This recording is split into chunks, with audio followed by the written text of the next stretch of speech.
Ia, o lea la whako a vela le mau umukalo masite. Ia, e rawa na faiai le oka.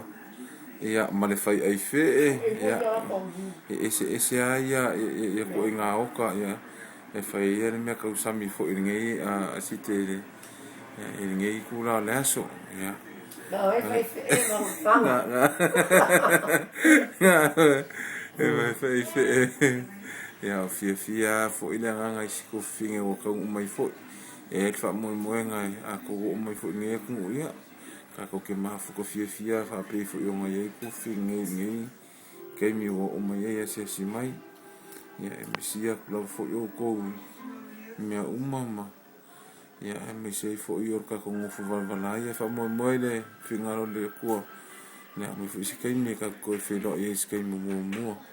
Ia wangi por kalama fa mo nga ia ko ke mga kual fai ai fi ko ke mangeso soroi sa sanga isamo ia le la waka o ia siki ia fa mo e le aka ko mo per fia ka ko ke mafu kai ia ai si umako fa ke le ngisia kana le fu fia o so le me o lo ia ai lo ke le kwa mo ko uma patala and Sita, Daisy, well, don't worry about Mommy.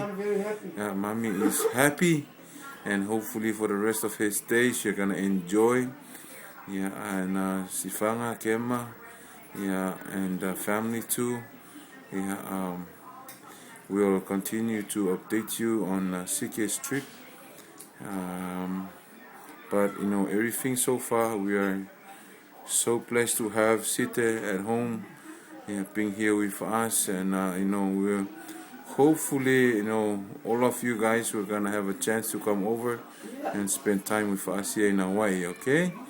Yeah. We keep praying for all the blessings, so and that you know it can make us stay here in Hawaii for some period of time when you guys manage to come over. Okay? Yeah. Site. Yeah. Malo ya na mal fe ya.